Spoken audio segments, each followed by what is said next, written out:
So, Chris, talk a little bit about the fitting, because this is something, and I haven't been there yet. And like the only thing I did do is I took a couple of swings. Someone's like, "This is the kind of driver to get," and like you swing like a freaking idiot, get a stiff shaft, and, you know, they just that kind of stuff. They're like, your ball's gonna always hook to the right, so get it offset a little bit, like that kind of stuff. And I mean, it immensely helped my game. So talk about how important fittings are from a technical player standpoint, and then Brad, maybe you could touch on how important the fittings are for consumer data and customer acquisition, and because I have to imagine it's like most things, once you fit them and get them confident in their swing, they're pretty hooked for life. So talk a little bit just from the player standpoint, how important those fittings are, and about what level of golf you should or have to be at to something that you should take seriously. You know, I love that question because it builds on the misconception that you have to be a good golfer to get fit. Yeah. I think that's the number one thing we hear from Mizuno is I'm not good enough for Mizuno, and then also I'm not good enough to be a custom fit Mizuno. That's like taking it a step further.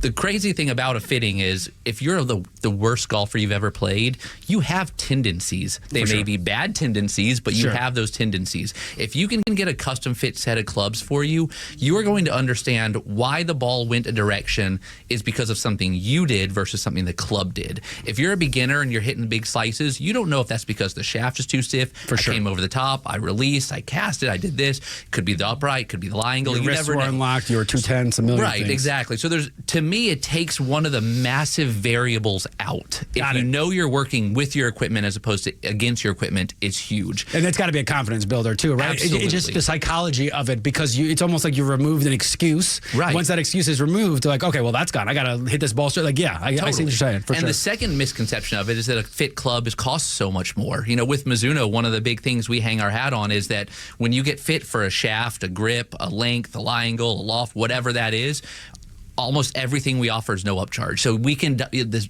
cost you would buy a set right off the rack at the PGA Tour Let's take a half a step back, talk about why those things are important, right? Let's just assume, because we have plenty of golfers, loft, because you see these different angle lies. There's so much that goes into clubs nowadays. Exactly. Just briefly touch on